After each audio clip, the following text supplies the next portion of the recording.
Hello hi ನಮಸ್ಕಾರ ಎಲ್ರಿಗೂ. ನಾನು ನಿಮ್ಮ ಪ್ರೀತಿಯ ವೀಕ್ಷಿತ ವೆಲ್ಕಮ್ ಟು ದ ಚಾನಲ್. ಇದು ವಾರಣಾಸಿನಲ್ಲಿ ಡೇ 2 ಆಗಿರುತ್ತೆ. ಬ್ರೇಕ್ಫಾಸ್ಟ್ ಮುಗಿಸ್ಕೊಂಡು ನಮ್ಮ ದಿನಾನ ಸ್ಟಾರ್ಟ್ ಮಾಡಬೇಕು. ಹಾಗೆ ವಿಡಿಯೋ ನೋಡ್ತಾ ಎಡಿಟ್ ಮಾಡಬೇಕಾದ್ರೆ ನನಗೆ ಅನಿಸಿದಿಷ್ಟೇ, ಮದುವೆ ಆಗಿರೋ ಸ್ಟಾರ್ಟಿಂಗಲ್ಲಿ ಇಬ್ಬರು ಜಾಸ್ತಿ ಟೈಮ್ನ ಸ್ಪೆಂಡ್ ಮಾಡ್ತಾ ಇದ್ವಿ. ಇವಾಗ ಅವ್ರ ಕೆಲಸದಲ್ಲಿ ಬ್ಯುಸಿ ಆಗ್ತಾರೆ, ನಾನು ನನ್ನ ಕೆಲಸದಲ್ಲಿ ಬ್ಯುಸಿ ಆಗ್ತೀನಿ. ಲೈಫಲ್ಲಿ ಹೀಗೆ ನಮಗೆ ರಿಯಲೈಸ್ ಆಗಲ್ಲ ಅದು. ಬಟ್ ನಮಗೆ ಯಾವಾಗೆಲ್ಲ ಚಾನ್ಸ್ ಸಿಗುತ್ತೆ ಆವಾಗ ಒಟ್ಟಿಗೆ ಇರುವಂಥ ಪ್ರಯತ್ನ ನಮ್ಮದಾಗಿರುತ್ತೆ. ಮಾತಾಡಿಕೊಂಡು ಅದು ತುಂಬ ಇಂಪಾರ್ಟೆಂಟ್ ಅನಿಸುತ್ತೆ. ನಮ್ಮ ಪಾರ್ಟ್ನರ್ ಅಂದಮೇಲೆ ಅದನ್ನು ನಾವು ಉಳಿಸ್ಕೋಬೇಕು. ಆ ಒಂದು ಸ್ಪೆಷಲ್ ಮೂಮೆಂಟ್ಸ್ ನಮ್ದಾಗಬೇಕು ಅಂದರೆ ನಾವು ಟೈಮ್ ಕೊಡಬೇಕಾಗತ್ತೆ. ಸೊ ತುಂಬ ಜನ ಇದನ್ನು ಹೇಳ್ಕೊಳ್ಳೋದಕ್ಕಾಗಲ್ಲ. ಬಟ್ ನೆನಪಿರಲಿ, ನಿಮ್ಮ ಪಾರ್ಟ್ನರ್ಸ್ಗೆ ಟೈಮ್ ಕೊಡಿ, ಆಯಿತಾ? ಹುಡುಗ ಆಗಲಿ ಹುಡುಗಿ ಆಗಲಿ ಇಬ್ರಿಗೂ ನಮ್ಮ ಪಾರ್ಟ್ನರಿಂದ ಟೈಮ್ ಸಿಗೋದು ಅಂದರೆ ತುಂಬಾ ಮುಖ್ಯವಾಗುತ್ತೆ. ಸೊ ಈ ಸ್ಮಾಲ್ ಮೂಮೆಂಟ್ಸ್ನ ಮಿಸ್ ಮಾಡಬೇಡಿ. ಏನು ನನ್ನ ಪಾರ್ಟ್ನರ್ ಇದ್ದರೆ ನನ್ನ ಜೊತೆನೇ ಇರ್ತಾರೆ ಅನ್ನೋ ಭಾವನೆ ಬೇಡ. ಖಂಡಿತವಾಗ್ಲೂ ನಿಮ್ಮ ಜೊತೆನೇ ಇರ್ತಾರೆ. ಬಟ್ ಆ ಒಂದು ಇಂಪಾರ್ಟೆನ್ಸ್, ಲವ್, ಎಫೆಕ್ಷನ್, ಕೇರ್ ಕೊಡೋದು ತುಂಬಾ ಮುಖ್ಯವಾಗುತ್ತೆ. ನಿಮ್ಮ ಪಾರ್ಟ್ನರ್ಗೆ ರಿಯಲೈಸ್ ಆಗಿಲ್ಲ ಅಂದರೆ ನೀವು ಪ್ರಯತ್ನವನ್ನು ಪಡಿ. ಲೈಕ್ ನಮ್ಮ ರಿಲೇಷನ್ಶಿಪ್ಪಲ್ಲಿ ನಾನು ಎಫರ್ಟ್ಸ್ನ ಯಾವಾಗಲೂ ಹಾಕ್ತೀನಿ. ನಿಮ್ಮ ಬ್ರೇಕ್ಫಾಸ್ಟ್ ಹೆಂಗಿತ್ತು? ಒಂದು ಚೆನ್ನಾಗಿಲ್ಲ. ಇವತ್ತಿರೋದು ಒನ್ ಡೇ ಟೈಮ್ನಲ್ಲಿ ನನಗೆ ಎಷ್ಟಾಗುತ್ತೋ ಅಷ್ಟು ಪ್ಲೇಸಸ್ನ ಕವರ್ ಮಾಡಬೇಕು, ಎಕ್ಸ್ಪ್ಲೋರ್ ಮಾಡಬೇಕು ಅನ್ನೋದು ನನ್ನ ಉದ್ದೇಶ. ಬೇಗ ಹೋಗಿ ಲೆಟ್ಸ್ ಗೆಟ್ ರೆಡಿ. ಬ್ರೇಕ್ಫಾಸ್ಟ್ ತಿನ್ಕೊಂಡು ಬಂದು ತಲೆ ಸ್ನಾನ ಮಾಡಿ ಇವಾಗ ರೆಡಿಯಾಗಿ ಪುಟ್ಟದಾಗ ಒಂದು ಬಿಂದಿ ಇಡೋಣ ಅಂತ. ಆಮೇಲೆ ಮೇಲಾಯ್ತಾ ಸ್ವಲ್ಪ ಸಾಕಲ್ಲ. ಆಮೇಲೆ ಫೋಕಸ್ ಇದೆಯಾ? ಹಾಂ, ಇಯರಿಂಗ್ಸ್ ಹಾಕೋಣ ಅಂತ. ಏನಪ್ಪ, ಹಾಂ, ಓಕೆ. ಇದು ಮೀಶೋಯಿಂದ ತರಿಸಿದ್ದು ನಾನು.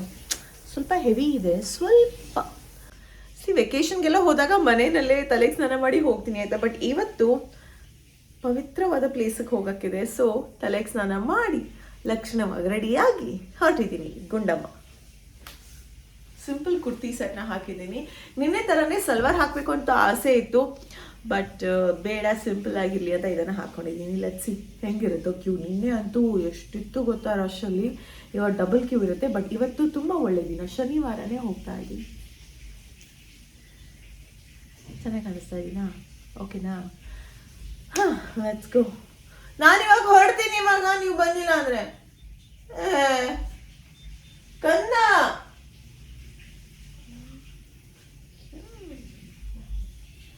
10 ಗಂಟೆಗೆ ಡ್ರೈವರ್ ಬಂದು ಕಾರಿದ್ದಾರೆ ಅಂದರೆ ಸ್ನಾನ ಮಾಡ್ತಾರೆ.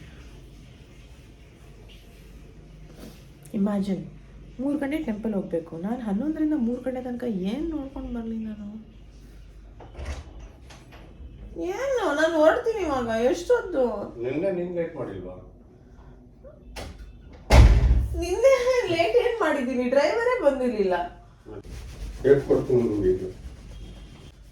11 ಗಂಟೆಯಿಂದ 3 ಗಂಟೆ ತನಕ ಏನು ನೋಡ್ಲಿ ನಾನು? ತಲೆನೋವು ಬರ್ಸಿದ್ರಿ ಬೆಳಿಗ್ಗೆನೆ.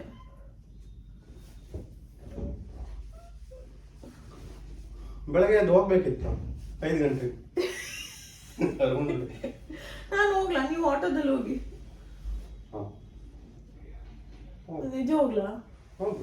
ಪ್ರಾಮಿಸ್? ಅದು ಪ್ರಾಮಿಸ್ ಬೇರೆ ಮಾಡಿ. ಎಷ್ಟೊತ್ತು? ಎಲ್ಲ ನೀಟಾಗಿ ಮಾಡ್ಬೇಕು ಕೆಲಸ. ನಿಂತರ ಸುಮ್ಮನೆ ನೀರು ಬಂದ್ಬಿಡ್ತಾರೆ. ನಾನೇ ಲೇಟ್. ಹೆಣ್ಮಕ್ಳು ಲೇಟ್ ಅಲ್ಲ, ನಮ್ಮ ಕೇಸಲ್ಲಿ ಹುಡುಗ ಲೇಟ್, ಭಾಳ ಲೇಟ್ ರೆಡಿ ಆಗೋದಕ್ಕೆ ಅಲ್ಲ ಬೇಬಿ? Maximum late. ಓಹೋ ಕಳ್ಳ. ತಲೆನೋವು ಬರ್ಸೋದು ನನಗೆ. ನನಗೆ ಯಾಕೆ ಹೊಡಿತೀರಾ? ಕಳ್ಳ. ನಾನು ನೋಡಿ ಇವಾಗ where is comb, where is face moisturiser, where is sunscreen ಎಲ್ಲ ಕೇಳ್ತಾರೆ ಇವಾಗ. ಬೇಗ ಕ್ರೀಮ್ ಕೊಡಬೇಕು. ಫೇಸ್ ಆ್ಯಂಡ್ ಬಾಡಿಗೆ ನಾನು ದೀಪು ಅವ್ರಿಗೆ ಮಾಮಾ ಅವರ ಆ್ಯಲೋಲೈಟ್ ಜೆಲ್ ಮಾಯ್ಶ್ಚರೈಸರ್ನ ಕೊಟ್ಟಿದ್ದೀನಿ. ಇದರಲ್ಲಿ ಆಲೋವೆರಾ ಇರೋದ್ರಿಂದ ಸೂದು ಸ್ಕಿನ್, ಹಾಗೆಯೇ ಹ್ಯಾಲುರಾನಿಕ್ ಆ್ಯಸಿಡ್ ಇರೋದ್ರಿಂದ ಹೈಡ್ರೇಟ್ ಸ್ಕಿನ್. ಇನ್ನು 6x ಮೋರ್ ಹೈಡ್ರೇಷನ್ ಕೊಡುತ್ತೆ compare to any other regular aloe vera. ಗೊತ್ತಾ? ನೆನಪಲ್ಲಿ ಲಾಂಗ್ ಲಾಸ್ಟಿಂಗ್ ಹೈಡ್ರೇಷನ್ ಸಿಗುತ್ತೆ. Lightweight formula, quickly absorb ಆಗುತ್ತೆ. ನಾನ್ ಗ್ರೀಸಿ, ನಾನ್ ಸ್ಟಿಕ್ಕಿ ಕೂಡ. ಸನ್ಸ್ಕ್ರೀನ್ ಕೊಡು. ನಿಮಗೂ ಈ ಒಂದು ಮಾಮೋತರ ಆಲೋಲೈಟ್ ಜೆಲ್ ಮಾಯಶ್ಚರೈಸರ್ ಬೇಕು ಅಂದರೆ ನನ್ನ ಕೂಪನ್ ಕೋಡ್ VEEK2025 ಅಂತ ಯೂಸ್ ಮಾಡಿದ್ರೆ ನಿಮಗೆ 20% ಆಫರ್ ಸಿಗುತ್ತೆ. ಮಾಮೋತರ ವೆಬ್ಸೈಟಲ್ಲಿ ಇನ್ನು ಈ product Amazon, Nykaa, Flipkart and purple.com ಅಲ್ಲೂ ಇದೆ. ನೆನಪಿರಲಿ, they listen to our customers because ಪ್ರತಿ ಸತಿ ಅವರು ಪ್ರಾಡಕ್ಟ್ಸ್ನ ರಿವೈಸ್ ಮಾಡಿ ಬೆಟರ್ ಪ್ರಾಡಕ್ಟ್ಸ್ ಜೊತೆ ಬರ್ತಾನೆ ಇರ್ತಾರೆ. ಇನ್ನು ಸುತ್ತಮುತ್ತ ಮಾಮೋತ್ ಸ್ಟೋರ್ಸ್ ನೋಡಿದ್ರೆ ತಪ್ಪದೆ ಕಾಮೆಂಟ್ ಸೆಕ್ಷನಲ್ಲಿ ತಿಳಿಸಿ. ಇದು ಇಂಡಿಯನ್ ಬ್ರ್ಯಾಂಡ್, ಡರ್ಮಟಾಲಜಿಕಲಿ ಟೆಸ್ಟೆಡ್, ಹಾಗೆಯೇ ಯಾವುದೇ ರೀತಿಯಾದಂಥ ಹಾರ್ಮ್ಫುಲ್ ಕೆಮಿಕಲ್ಸ್ ಇಲ್ಲ.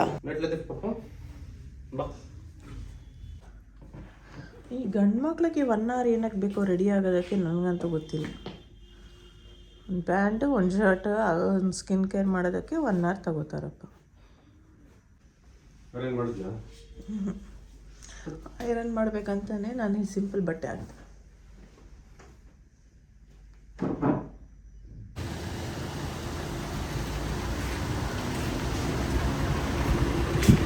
ದೀಪು ಅವರು ಕಾನ್ಫರೆನ್ಸ್ಗೆ ಹೊರಟರು. ಅಲ್ಲಿ ಹೋಗಿ ನಾಲೆಜ್ ಗೇನ್ ಮಾಡ್ತಾರೆ, ಹೊಸ ವಿಷಯಗಳ ಬಗ್ಗೆ ತಿಳ್ಕೊತಾರೆ. ನಾನು ಈ ಪ್ಲೇಸಿಗೆ ಬಂದು ಎಕ್ಸ್ಪ್ಲೋರ್ ಮಾಡಿ ನನಗೆ ಅರ್ಥ ಆಗಿರುವಂಥ ವಿಷಯಗಳು ನಿಮ್ಮ ಜೊತೆ ಹಂಚ್ಕೋತೀನಿ. ಒಬ್ಬೊಬ್ರು ವರ್ಕ್ ಒಂದೊಂದು ಥರ. ಇಲ್ಲಿ ಬಂದಿದ ತಕ್ಷಣ ನನ್ನ ಕಣ್ಣಿಗೆ ಫಸ್ಟ್ ಬಿದ್ದಿದ್ದು ಇದು. ನೀವು ಯಾರಾದರೂ ಈ ಥರದ ಸ್ಟ್ರೀಟ್ ಫುಡ್ ತಿಂತಾ ಇದ್ದರೆ ಪ್ಲೀಸ್ ಅವಾಯ್ಡ್ ಮಾಡಿ. ಆ ಕಲರ್ ನೋಡಿದ ತಕ್ಷಣ ಗೊತ್ತಾಗುತ್ತೆ ಇದು ಹೆಲ್ತ್ಗೆ ಒಳ್ಳೆಯದೇ ಅಲ್ಲ ಅಂತ. ಮಾಡೋ ರೀತಿ, ಯೂಸ್ ಮಾಡ್ತಾ ಇರುವಂಥ ಆಯಿಲ್ ಒಂಚೂರು ಹೈಜಿನಿಕ್ ಆಗಿಲ್ಲ. ಸ್ಟ್ರೀಟ್ ಫುಡ್ ತಿನ್ನಬಾರ್ದು ಅಂತ ನಾನು ಹೇಳಲ್ಲ, ಪಾಪ ಅವ್ರದ್ದು ಒಂದು ಬಿಸ್ನೆಸ್. ಬಟ್ ಕ್ಲೀನಾಗಿ ಮಾಡಿದ್ರೆ ತಿನ್ನಿ, ಕ್ಲೀನಾಗಿ ಇಲ್ಲ ಮೇಲೆ ತಿನ್ನಬೇಡಿ, ಆಯಿತಾ? ನಮ್ಮ ಆರೋಗ್ಯ ನಮ್ಮ ಕೈಲಿದೆ. ಸುಮ್ಮನೆ ಆಸ್ಪತ್ರೆಗೆ ಹೋಗಿ ಅಷ್ಟು ಖರ್ಚು ಏನಕ್ಕೆ ಮಾಡಬೇಕು? ಒಂದ್ಸತಿ ಇದ್ರ ಬಗ್ಗೆ ಯೋಚನೆ ಮಾಡಿ ಅಂತ ತಿಳಿಸ್ತೆ ನಿಮಗೆ. ಅಸ್ಸಿ ಘಾಟ್, ನಮೋ ಘಾಟ್, ಈ ಥರ ಹಲವಾರು ಘಾಟ್ ಇದೆ. ಅಂದರೆ ಮೂವೀಸಲ್ಲೆಲ್ಲ ನೋಡಿರ್ತೀವಿ, ವಾರಣಾಸಿ ಅಂತ ತೋರಿಸಿದಾಗ ಒಂದಷ್ಟು ಘಾಟ್ಗಳು ಒಟ್ಟಿಗೆ ನೋಡ್ತೀವಿ. ಅದರ ಮುಂದೆ ಇರೋದು ಗಂಗಾ ನದಿ. ಅಂಥ ಒಂದು ಘಾಟಿಗೆ ನಾನು ಬಂದಿದ್ದೀನಿ ಇವತ್ತು, ನಮೋ ಘಾಟ್ ಅಂತ. ಇಲ್ಲಿ ನಿಮಗೆ ಹ್ಯಾಂಡ್ ಸ್ಟ್ರಕ್ಚರ್ನ ನೋಡ್ಬೋದು, ಆಯಿತಾ? 2 ಕೈ ಜೋಡಿಸಿ ಒಂದು ದೊಡ್ಡ ಸ್ಟ್ಯಾಚ್ಯೂ ಥರ ಸ್ಟ್ರಕ್ಚರ್ನ ಮಾಡಿದ್ದಾರೆ. ಅದು ನೋಡೋದೇ ಒಂಥರ ಚೆನ್ನಾಗಿದೆ. ಇಲ್ಲಿ ತುಂಬ ಜನ ಟೂರಿಸ್ಟ್ ಬರ್ತಾರೆ, ಇದರ ಫೋಟೋಸ್ ತಗೋತಾರೆ. ಹಾಗೆಯೇ ಇಲ್ಲಿ ಮಕ್ಳಿಗಂತ ಒಂದು ಸ್ವಲ್ಪ ಆ್ಯಕ್ಟಿವಿಟೀಸ್ ಇದೆ. ಈ ಜಾಗದಲ್ಲಿ ಬಂದು ನಮ್ಮ ಓಲ್ಡೆಸ್ಟ್ ಸಿಟಿಯ ಆರ್ಕಿಟೆಕ್ಚರ್ ನೋಡ್ಬೋದು. ಇನ್ನೊಂದು ವಿಶೇಷತೆ ಆಬ್ವಿಯಸ್ಲಿ ನಮ್ಮ ಗಂಗಾ ನದಿ ಹರಿತಾ ಇರುತ್ತೆ, ಅದನ್ನು ನೋಡೋದೇ ಒಂಥರ ಚಂದ. ನಾವು ಸುಮಾರಷ್ಟು ವಿಷಯಗಳು ಕೇಳಿದ್ದೀವಿ ಗಂಗಾ ನದಿ ಬಗ್ಗೆ, ಬಟ್ ನಮ್ಮ ಕಣ್ಣು ಹತ್ರನೇ ಇದ್ದಾಗ ಅಂಥ ಪವಿತ್ರವಾದಂಥ ನದಿ ಎಷ್ಟು ಖುಷಿ ಆಗುತ್ತೆ ಅಲ್ವಾ? ಇಲ್ಲಿ ನೋಡಿ, ಯಾರೋ ರೀಲ್ಸ್ ಮಾಡ್ತಾ ಇದ್ದಾರೆ, ಡಾನ್ಸ್ ರೀಲ್ಸ್ ಮಾಡ್ತಾ ಇದ್ದಾರೆ. ಇದೇ ಆ ಒಂದು ನಮೋ ಘಾಟ್.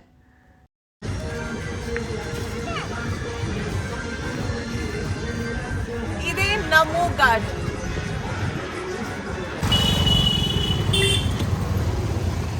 ಆ ಒಂದು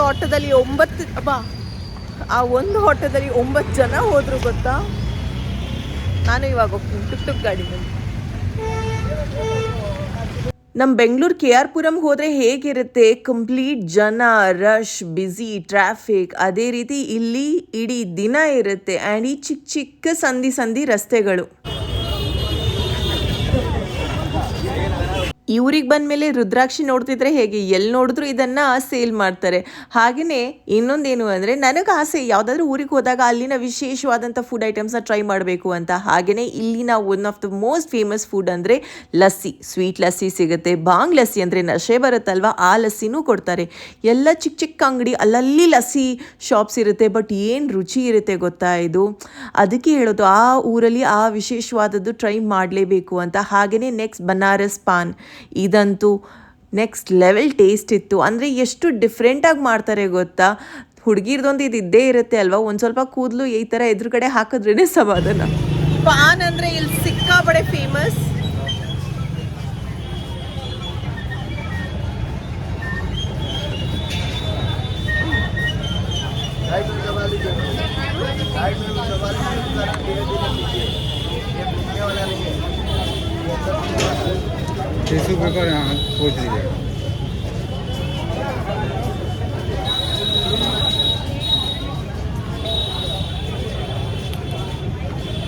ನಾನು ಪಾನ್ ತಿನ್ನೋ ಥರ ತಿಂದರೆ, ಇಲ್ಲ ಇದನ್ನು ಆ ಥರ ತಿನ್ನಬಾರ್ದು. ಈ ಪಾನ್ನ ಯಾವತ್ತೂ ಬಾಯಿ ಸೈಡಲ್ಲಿಟ್ಟು ಹಾಗೇ ಇಟ್ಕೋಬೇಕು. ಅದರ ರಸ ಬರುತ್ತಲ್ಲ, ಅದನ್ನು ಮಾತ್ರ ಸ್ವಾಲೋ ಮಾಡಬೇಕಂತಿದ್ರು. ಸರಿನಪ್ಪ, ಗೊತ್ತಾಯಿತು ಅಂತ ನಾನು ಇಲ್ಲಿಂದ ಹಾಗೆ ನೆಕ್ಸ್ಟ್ ಜಾಗಕ್ಕೆ ಹೋದೆ.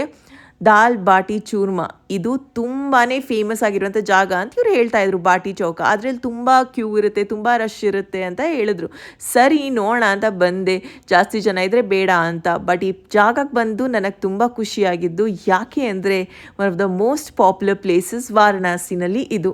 ಈ ಜಾಗ ಟ್ರೆಡಿಷನಲ್ ರೀತಿನಲ್ಲಿ ಸೆಟಪ್ ಮಾಡಿದ್ರು. ಬಾಟಿ ಚೌಕ ಅಂದರೆ ಏನು ಗೊತ್ತಾ, ಗೋಧಿ ಹಿಟ್ಟಿಂದ ಮಾಡಿರುವಂಥ ಒಂದು ಬಾಲ್ಸ್ ಹೊರಗಡೆ ತಂದೂರಿ ಸ್ಟೈಲಲ್ಲಿ ಕ್ರಿಸ್ಪಿ ಆಗಿರುತ್ತೆ, ಒಳಗಡೆ ಸಾಫ್ಟ್ ಆಗಿರುತ್ತೆ. ಇದರಲ್ಲಿ 2 ವೆರೈಟೀಸ್ ಕೊಟ್ಟಿದ್ರು, ದಾಲ್ ಇತ್ತು, ರೈಸ್ ಇತ್ತು, ಒಂದಷ್ಟು ತುಪ್ಪ ಹಾಕ್ತಾರೆ, ಗ್ರೀನ್ ಚಟ್ನಿ, ಚಿಕ್ಕ ಚಿಕ್ಕ ಆನಿಯನ್ಸ್, ಜೊತೆಗೆ ಆ ಖೀರ್ ಅಂತೂ ನೆಕ್ಸ್ಟ್ ಲೆವೆಲ್, ಒಂದಷ್ಟು ಪಲ್ಯ.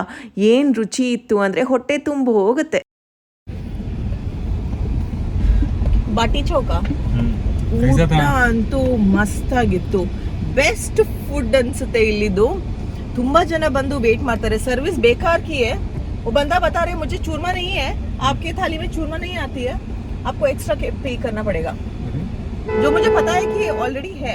उसमें है. हाँ, वो सब लोग के लिए ऐसे कर रहा था कि ये नहीं है, वो नहीं है. ಒಬ್ಬರೇ ಎಲ್ಲದನ್ನು ಮಾಡಬೇಕಾಗಿತ್ತು, ಸೊ ಅವ್ರಿಗೆ ಕಷ್ಟ ಆಗ್ತಿತ್ತು. But otherwise food was so good ಗೊತ್ತಾ.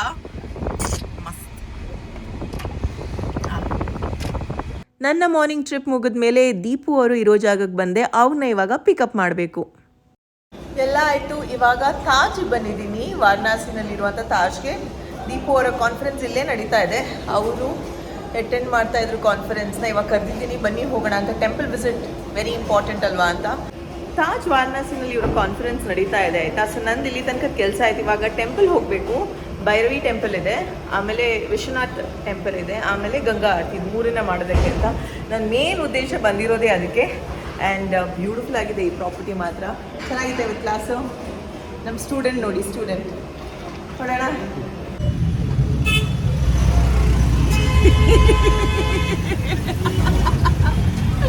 ಕೆಲವೊಂದು ಕಡೆ ಕಾರ್ ಹೋಗಲ್ಲ, ಟುಕ್ಕಲ್ಲೇ ಹೋಗ್ಬೇಕಲ್ವಾ, ಅದಕ್ಕೆ ಈ ಥರ ಟ್ರಾವೆಲ್ ಮಾಡ್ತಾ ಇದ್ದೀವಿ. ನನಗೆ ದೀಪು ಅವ್ರು ನನ್ನ ಮೇಲೆ ಕೂತ್ರೂ ಪರವಾಗಿಲ್ಲ, ನಾನು ಅವ್ರ ಮೇಲೆ ಕೂತ್ರೆ ಅವ್ರಿಗೆ ಬ್ಯಾಕ್ ಪೇನ್ ಬರಬಾರ್ದು ಅಂತ ಹಿಂಗೆ ಕೂತು ಹೋಗ್ತಾ ಇದ್ದೀವಿ. ಏನ್ಕಂದ ತುಂಬ ಹಾರ್ ನೋಡಿರ್ತಾರೆ ಅಂತ. ಗಾಡಿನಲ್ಲಿ ಜಾಗ ಇರುತ್ತೋ ಇಲ್ವೋ ಅಡ್ಜಸ್ಟ್ ಮಾಡ್ಕೊಂಡು ಹೋಗಬೇಕು. ಇದೇ ಇಲ್ಲಿನ ಲೈಫ್ ಸ್ಟೈಲ್. यार ये बनारस तो के ये हाथ हो गया, बड़का गाड़ी ना है, हां तो बड़का गाड़ी तो है, 3 आदमी का बोझा भी तो है. चलो 100 रुपए लगेगा. ये तो ऐसा होती है. ನಮ್ಮನ್ನು ಡ್ರಾಪ್ ಮಾಡೋದಕ್ಕೆ 150 ರೂಪಾಯಿ ತಗೊಳ್ತಾರಂತ ಟುಕ್ ಭಯ್ಯ ಹೇಳಿದ್ರೆ, ನಮ್ಮ ಡ್ರೈವರ್ ಇಲ್ಲ 80 ರೂಪಾಯಿ ಮಾಡಿ, ಅದೇ ಮಾಮೂಲಿ ಚಾರ್ಜ್ ಅಂತ. ಬಟ್ ಇವ್ರ ಕೆಲಸ ಪಾಪ, ವಯಸ್ಸಾಗಿರೋರು ಇದನ್ನು ಮಾಡ್ತಾರೆ. ಎಷ್ಟು ಕಷ್ಟ ಗೊತ್ತಾ ಜೀವನ. ಇಲ್ಲಿ ಬಂದಮೇಲೆ ಅರ್ಥ ಆಗುತ್ತೆ ನಮ್ಮ ಲೈಫ್ಗೆ ನಾವು ಎಷ್ಟು ಗ್ರೇಟ್ಫುಲ್ ಆಗಿರಬೇಕು ಅಂತ. ಹಾಗೆ ನಾವೇನೋ ಮಲೈ ತಿಂತಾ ಇರಬೇಕಾದ್ರೆ ಒಂದು ಪುಟ್ಟ ಹುಡುಗ ಬಂದ, ನನಗೂ ಬೇಕು ಅಂತ. ಆ ಹುಡುಗಂಗೆ ಮಲೈ ತೆಗೆದುಕೊಟ್ಟು ಮತ್ತೆ ನಾವು ಹೊರಟಿದ್ದು ಟೆಂಪಲ್ ಹತ್ರ. ಸೊ ಈ ಕಾಶಿ ವಿಶ್ವನಾಥ್ ಟೆಂಪಲ್ಗೆ ಸಿಕ್ಕಾಪಡೆ ಕ್ಯೂ ಇದೆ. 3 to 4 hours ಆದರೂ ಆಗುತ್ತೆ. ಬಿಕಾಸ್ ಮಹಾಕುಂಭ ಮುಗ್ದಿರೋದಷ್ಟೇ ಅಲ್ವಾ. ಎಷ್ಟು ರಶ್ ಇದೆ ಅಂದರೆ ಫುಲ್ ಜಾಗ. ನಮಗೆ ನಮ್ಮ ಡ್ರೈವರ್ ಥ್ರೂ ಒಬ್ಬರು ಕಾಂಟ್ಯಾಕ್ಟ್ ಸಿಕ್ತು. ಇವರು ಬೆಂಗಳೂರಿನವ್ರನ್ನ ಇಲ್ಲಿ ಬಂದು ಟೆಂಪಲ್ಗೆ ಕರ್ಕೊಂಡು ಹೋಗಿದ್ರಂತೆ. ಸೊ ಹಾಗಾಗಿ ಇವ್ರ ಜೊತೆನೇ ಬಂದಿದ್ದೀವಿ. ಒಂದು ನಿಮಿಷ.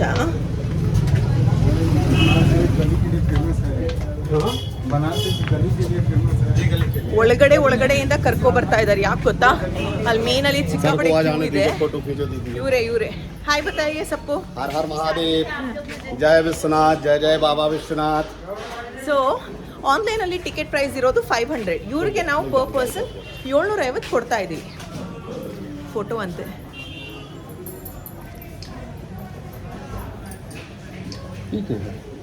ಅಚ್ಚಾ 750 ಕೊಡ್ತಾ ಇದ್ದೀವಿ. ನಮ್ಮನ್ನ ಗಂಗಾ ಆರತಿ ಮತ್ತೆ ವಿಶ್ವನಾಥ್ ಟೆಂಪಲ್ ಎಲ್ಲ ಕರ್ಕೊಂಡು ಹೋಗ್ತಾರೆ. ಇನ್ನ ಒಂದು ಬೇಗ ಆಗತ್ತೆ.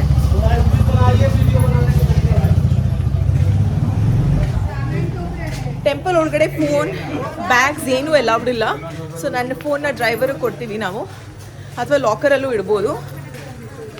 ಇವತ್ತಿನ ಇಲ್ಲಿನ ಅನುಭವದ ಮೇಲೆ ನನಗೆ ಅರ್ಥ ಆಗಿದ್ದು, ಯಾರನ್ನು ಯಾವತ್ತೂ ಜಾಸ್ತಿ ನಂಬೋದಕ್ಕೆ ಹೋಗಬೇಡಿ ಆಯಿತಾ. ನಾವು ನಂಬಿರ್ತೀವಿ, ಆಮೇಲೆ ಗೊತ್ತಾಗುತ್ತೆ ಓ ಇವ್ರು ಆ್ಯಕ್ಚುಲಿ ಈ ಥರ ಮೋಸ ಮಾಡಿದ್ರ ಅಂತ. ಎಲ್ಲಿ ಹೋದ್ರೂ ಈ ಥರ ಎಲ್ರಿಗೂ ಆಗೇ ಆಗುತ್ತೆ. ನಮ್ಮ ಜಾಗ್ರತೆಯಲ್ಲಿ ನಾವು ಇರಬೇಕಾಗತ್ತೆ.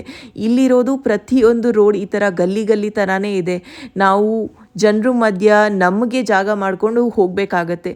ಅಷ್ಟೊಂದು ಜನ ಇವಾಗ ಇಲ್ಲ, ಬಿಕಾಸ್ ಇವರು ಬೇರೆ ಕಡೆಯಿಂದ ಕರ್ಕೊಂಡು ಹೋಗ್ತಾ ಇದ್ದಾರೆ. ಬಟ್ ಕೆಲವೊಂದು ಗಲ್ಲಿನಲ್ಲಿ ಕಾಲಿಡೋಕ್ಕಾಗಲ್ಲ, ಅಷ್ಟು ಜನಸಂಖ್ಯೆ ಇರುತ್ತೆ ಗೊತ್ತಾ. ಹಾಗೆಯೇ ಅಲ್ಲಿ ಇಲ್ಲಿ ಸನ್ಯಾಸಿಗಳು ಇರ್ತಾರೆ. ಇನ್ನು ಬಂದಿರುವಂಥ ಅಷ್ಟು ಡಿವೋಟೀಸ್ ಎಲ್ಲರೂ ಒದ್ದಾಡ್ತಾರೆ, ವಯಸ್ಸಾಗಿರೋರು, ಇನ್ನು ನಮ್ಮ ಥರ ಯಂಗ್ಸ್ಟರ್ಸ್ ದೇವರನ್ನು ನೋಡಬೇಕನ್ನೋ ಆಸೆಯಲ್ಲಿ.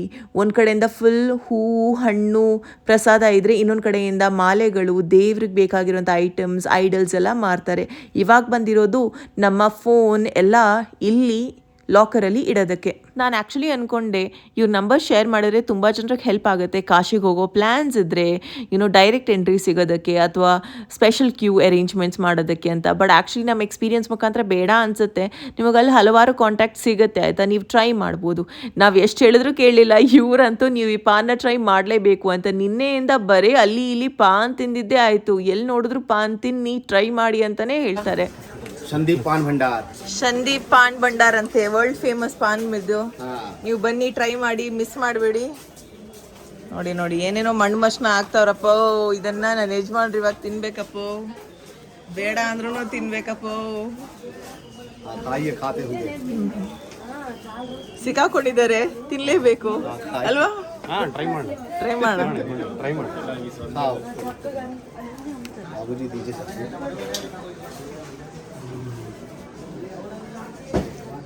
ಸೈಡಲ್ಲಿ ಇಡಬೇಕು, ನೋ ಕಚ್ಚ ಪಚ್ಚನೋ ಸೈಡ್. ರಸಗುಲ್ಲ, ರಸಮಲೈ, ರಬಡಿ, ಜಲೇಬಿ ಅಂದರೆ ನೆನಪಾಗೋದೇ ನಾರ್ತ್ ಇಂಡಿಯಾ. ಇಲ್ಲಿ ತುಂಬಾ ಫೇಮಸ್, ಇಲ್ಲಿ ಟ್ರೈ ಮಾಡಲೇಬೇಕು ಅಂತಾರೆ. ಬಟ್ ನಾವು ಎಷ್ಟು ಅಂತ ತಿನ್ನೋದು, ಟ್ರೈ ಮಾಡಿಲ್ಲ, ನೋಡೋದಕ್ಕಂತೂ ರುಚಿಯಾಗಿತ್ತು. ಇನ್ನು ಇವ್ರ ಬಗ್ಗೆ ಕೇಳಿದ್ದೀರಾ ನೀವು, ನಾಗ ಸಾಧುಗಳು. ಇಲ್ಲಿ ತುಂಬ ಜನರು ಈ ಥರ ಇರ್ತಾರೆ, ಜಗತ್ತಿನ ಎಲ್ಲ ವಿಷಯಗಳಿಂದ ಡಿಟ್ಯಾಚ್ ಆಗಿರ್ತಾರೆ. ಅವ್ರದ್ದೇ ಆದಂಥ ಪ್ರಪಂಚ, ಸ್ಪಿರಿಚುವಲ್ ಜರ್ನಿನ ಹೊಂದಿರ್ತಾರೆ ಇವರು. ವಾಟ್, ಯಾವುದೇ ರೀತಿಯ ಬಟ್ಟೆ ಹಾಕಲ್ಲ, ನಾವು ತಿನ್ನೋ ಆಹಾರಗಳನ್ನು ಇವ್ರು ತಿನ್ನಲ್ಲ, ಇವ್ರದ್ದೇ ಆದಂಥ ಲೈಫೇ ಬೇರೆ. ಬಟ್ ಅಯ್ಯೋಯ್ಯೋ, ಬೇಕಾಬಿಟ್ಟು ಟೂರಿಸ್ಟ್ ಅವ್ರಿಗೆ ಚಾರ್ಜ್ ಮಾಡ್ತಾರೆ ಗೊತ್ತಾ. 4,000 ಗಂಗಾ ಆರತಿಗೆ, ಮತ್ತೆ ಬೋಟ್ ರೈಡ್ ಅಂತೆ. ನಾವು ಬೇಡ ಅಂದ್ವಿ. ಆ ಕಡೆ ಏನದು ಚೆನ್ನಾಗಿದೆಯಲ್ಲ. ಕಾಶಿ ವಿಶ್ವನಾಥ್ ಮಂದಿರಕ್ಕೆ ಹೋಗಿ ಹಾಗೆ ಗಂಗಾ ಘಾಟ್ ಹತ್ರ ಬಂದ್ವಿ. ಗಂಗಾ ಘಾಟ್ ಈ ಒಂದು ಜಾಗದ ಬಗ್ಗೆ ಎಷ್ಟು ಕೇಳಿಲ್ಲ ನಾವು, ಅದನ್ನು ಕಣ್ಣಾರೆ ನೋಡೋ ಅದ್ಭುತನೇ ಬೇರೆ ಗೊತ್ತಾ. ಆದರೆ ಇಲ್ಲಿ ತುಂಬ ಹುಷಾರಾಗಿರಬೇಕು, ನಾವು ಕೇರ್ಫುಲ್ ಆಗಿರಬೇಕು.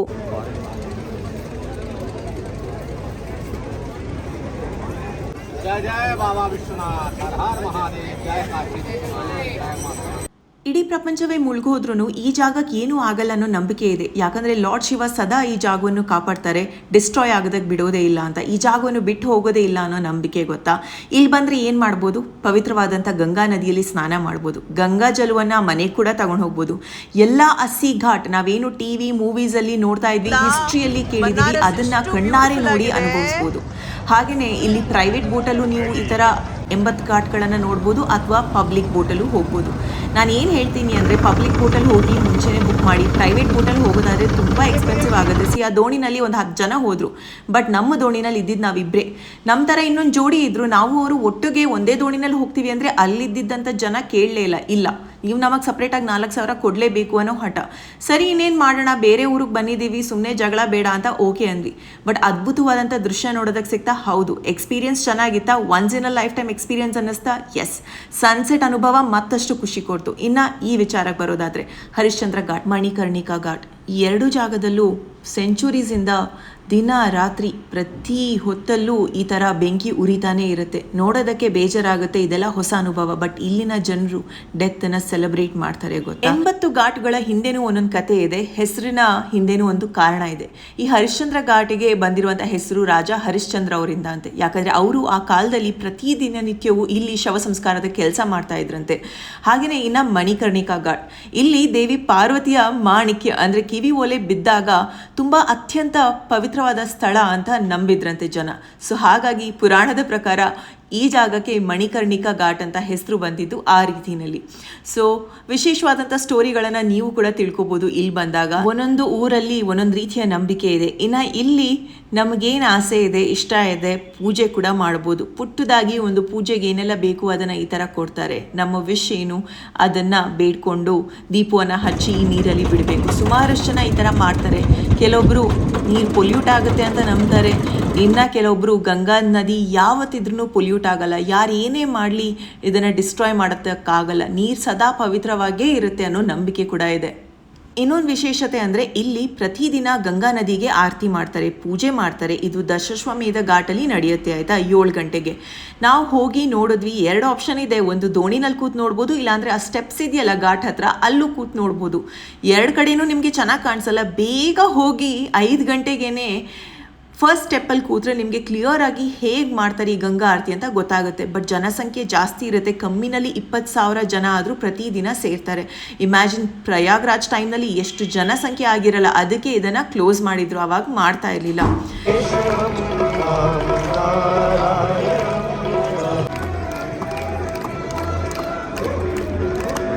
1 ಗಂಟೆಗಳ ಕಾಲ ನಡೆಯುವಂಥ ಈ ಒಂದು ಗಂಗಾ ಆರತಿನಲ್ಲಿ ವಿಶೇಷವಾದಂಥ ಪೂಜೆ ಇರುತ್ತೆ, ಭಜನೆ ಇರುತ್ತೆ, ಅದ್ರಲ್ಲಿ ನಾವು ಕೂಡ ಭಾಗಿಯಾಗ್ತೀವಿ ಅಲ್ವಾ, ಅದು ಮತ್ತು ಖುಷಿ ಕೊಡುತ್ತೆ. ಇದೆಲ್ಲ ಮುಗಿಸ್ಕೊಂಡು ನಾವು ರೂಮಿಗೆ ಬಂದು ನೆಮ್ಮದಿ ಇದೆ, ಖುಷಿ ಇದೆ, ಮನಸ್ಸಿಗೆ ಶಾಂತಿ ಕೊಟ್ಟಿದೆ. ಇವತ್ತು ಅಂದ್ಕೊಂಡಿರುವಂಥ ಕೆಲಸ ಎಲ್ಲ ಆಗಿದೆ. ಇನ್ನೇನೇ ಇದ್ರೂ ನಾಳೆ ನಮ್ಮನೆಗೆ ಹೊರಡೋ ಮುಂಚೆ ಬಾಟಿ ಚೌಕದಲ್ಲಿ ಒಂದ್ಸಲ ಊಟ ಮಾಡಬೇಕು. ಇಲ್ಲಿನ ವಿಶೇಷತೆ ನಾನು ನಿಮ್ಗೆ ಹೇಳಲಿಲ್ಲಲ್ವಾ, ಹೆಣ್ಮಕ್ಳೇ ಸೇರಿ ಇಲ್ಲಿ ಅಡುಗೆ ಮಾಡೋದು ಗೊತ್ತಾ, ಅದನ್ನು ನೋಡೋದೇ ಒಂಥರ ಚಂದ. ಇದ್ರ ಜೊತೆಗೆ ಇಲ್ಲಿ ಬನಾರಸಿ ಸೀರೆ ಹೇಗೆ ಮಾಡ್ತಾರೆ ಅಂತ ನೋಡುವ ಅವಕಾಶನೂ ಸಿಕ್ತು. ನೋಡಿ, ಹೊರಡೋ ದಿನ ಆದರೂ ನನ್ನ ಆಸೆ ಎಲ್ಲ ಆಯಿತು, ಎಲ್ಲ ನೋಡುವಂಥ ಚಾನ್ಸ್ ಸಿಕ್ತು. ಮತ್ತೆ ಈ ಜಾಗಕ್ಕೆ ಏನಕ್ಕೆ ಬಂದ್ವಿ ಗೊತ್ತಾ, ನಾನು ತಿಂದಿದ್ದೆ ಇಲ್ಲಿ ಇಷ್ಟ ಆಯಿತು, ಇಂಥ ವಿಶೇಷವಾದ ಭೋಜನವನ್ನು ನನ್ನ ಹಸ್ಬೆಂಡ್ಗೂ ಕೂಡ ತಿನ್ನಿಸ್ಬೇಕು ಅನ್ನೋ ಆಸೆ. ಅವ್ರು ಇಷ್ಟಪಟ್ರ ಬಾಟಿ ಚೌಕದಲ್ಲಿ ಈ ಒಂದು ಬ್ಯೂಟಿಫುಲ್ ಮೀಲ್ಸ್. ಕೇಳೋಣ ಬನ್ನಿ ಅವರನ್ನೇ. House it? Different, unique. ನಮ್ಮ ಡ್ರೈವರ್ ಹೇಳಿದ್ರು, ಇಲ್ಲಿ ಸೀರೆ ತಗೋಬೇಡಿ, ತುಂಬ ಜಾಸ್ತಿ ರೇಟ್ ಇರುತ್ತೆ. ಎಸ್, ಜಾಸ್ತಿ ರೇಟ್ ಇದ್ದೇ ಇರುತ್ತೆ, ಯಾಕಂದರೆ ಇದೆಲ್ಲ ಹ್ಯಾಂಡ್ಲೂಮ್ ಸಾರೀಸ್ ಆಗಿರುತ್ತೆ. ಇವಾಗೆಲ್ಲ ಮೆಷಿನ್ ಮೇಡ್ ಸಾರೀಸ್ ಪ್ರೊಡಕ್ಷನ್ ಜಾಸ್ತಿ ಮಾಡ್ಬೋದು, ಹಾಗೆಯೇ ಪ್ರೈಸ್ ಕೂಡ ಕಮ್ಮಿಗೆ ಮಾರಾಟ ಮಾಡ್ಬೋದು. ಆದರೆ ಇವರ ಜೀವನಕ್ಕೋಸ್ಕರ, ಇವರ ದುಡಿಮೆಗೋಸ್ಕರ ಇವರೇನು ಕಲ್ತ್ಕೊಂಡು ಬಂದಿದ್ದಾರೆ ಅದನ್ನು ಇನ್ನೂ ಕಾಪಾಡ್ಕೊಂಡು ಬರಬೇಕು ಅಂತ ಅದನ್ನೇ ಕಂಟಿನ್ಯೂ ಮಾಡ್ತಾ ಇದ್ದಾರೆ. ಇಂಥವ್ರಿಗೆ ನಮ್ಮ ಪ್ರೋತ್ಸಾಹ ಸದಾ ಇರಬೇಕು, ಆಯಿತಾ. ಆದರೆ ರೇಟ್ ಜಾಸ್ತಿ ಇರುತ್ತೆ, ಸೀರೆ ನೋಡೋದಕ್ಕೆ ಅದೇ ರೀತಿ ಇರುತ್ತೆ. ಬಟ್ ಇವರ ಶ್ರಮ, ಪ್ರತಿ ದಿನನಿತ್ಯ ಈ ಥರ ಕೈಯಲ್ಲೇ ಕೆಲಸ ಮಾಡ್ತಾರಲ್ಲ, ಅದಕ್ಕೂ ಮೆಷಿನ್ಗೂ ಬಹಳಷ್ಟು ವ್ಯತ್ಯಾಸ ಇದೆ. ಹಾಗೆಯೇ ಇಲ್ಲಿ ಒಂದು ಸತಿನಾದರೂ ಹೊರಡೋ ಮುಂಚೆ ಬನಾರಸ್ ಪಾನ್ ತಿಂದು ಹೋಗಿ ಅಂತ ಹೇಳಿದ್ರು. ಸರಿನಪ್ಪ, ತಿಂದ್ಬಿಟ್ಟು ಹೋಗೋಣ, ಮತ್ತೆ ಯಾವಾಗ ಬರ್ತೀವಿ ಅಂತ ಗೊತ್ತಿಲ್ಲ. ಬಟ್ ಇಲ್ಲಿ ಏನೇನು ಪಾಪ್ಯುಲರ್ ಆಗಿದೆ, ಫೇಮಸ್ ಆಗಿದೆ, ಟ್ರೈ ಮಾಡಲೇಬೇಕು ಅಂತ ಏನೇನು ಹೇಳಿದಾರ ಅದನ್ನು ಟ್ರೈ ಮಾಡಿದ್ದೀವಿ. ಈ ಸತಿ ಖುಷಿ ಕೊಟ್ಟಿದೆ, ಹೊಸ ಎಕ್ಸ್ಪೀರಿಯನ್ಸ್ ಜೊತೆ ಹೊರಡ್ತಾ ಇದ್ದೀವಿ ಮತ್ತೆ ನಮ್ಮ ಊರಿಗೆ. ಈ ಎಲ್ಲ ಎಕ್ಸ್ಪೀರಿಯನ್ಸಸ್ ನಾನು ನಿಮ್ಮ ಜೊತೆ ಶೇರ್ ಮಾಡಿದ್ದೀನಿ ಆ್ಯಂಡ್ ನೀವು ಇಷ್ಟಪಟ್ಟಿದ್ದೀರಾ. ತುಂಬ ಜನ ಹೇಳಿದ್ರಿ ಲಾಸ್ಟ್ ವಿಡಿಯೋದಲ್ಲಿ ಆ ಸೀರೆಗಳ ಬಗ್ಗೆ ಹೇಳಿ, ಎಷ್ಟು ಕಾಸ್ಟ್, ಏನೆಲ್ಲ ತಂದಿದ್ದೀರಾ ಅಂತ. ಡೆಫಿನೆಟ್ ಆಗಿ ಶೇರ್ ಮಾಡ್ತೀನಿ ಆದಷ್ಟು ಬೇಗ. ಬಟ್ ಫಾರ್ ನಾವು ಈ ವಿಡಿಯೋನ ಹಾಗೆ ನೋಡ್ತಾ ಎಂಜಾಯ್ ಮಾಡಿ. ನಿಮ್ಗೆ ಇಷ್ಟ ಆಯ್ತಾ ಅಂತ ತಿಳಿಸಿ, ಆಯ್ತಾ.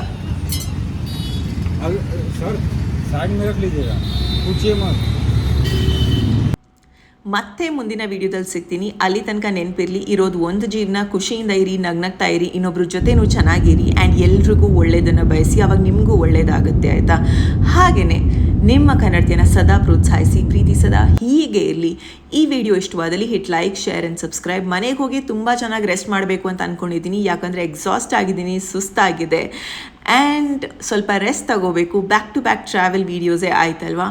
ಇನ್ನೇನೇ ಇದ್ರೂ ನಿಮ್ಮನ್ನು ಬೆಂಗಳೂರಲ್ಲಿ ಭೇಟಿ ಆಗ್ತೀನಿ. ಅಲ್ಲಿ ತನಕ ನೀವೇನು ಮಾಡಬೇಕು, ಮರೀದೇನೆ ಎಲ್ಲ ವೀಡಿಯೋಸ್ನ ನೋಡಿ. ಇನ್ಸ್ಟಾಗ್ರಾಮ್ಗೆ ಹೋಗಿ ಫಾಲೋ ಮಾಡಿಲ್ಲ ಅಂದರೆ ಆದಷ್ಟು ಬೇಗ ಅಲ್ಲಿ ಹೋಗಿ ಫಾಲೋ ಮಾಡಿ. ಹಾಗೆ ಬೆಂಗಳೂರು ರೀಚ್ ಆಗೋ ಮುಂಚೆ ಒಂದು ಬ್ಯೂಟಿಫುಲ್ ಸನ್ಸೆಟ್ ನೋಡೋ ಚಾನ್ಸ್ ಕೂಡ ಸಿಕ್ತು. Absolutely stunning.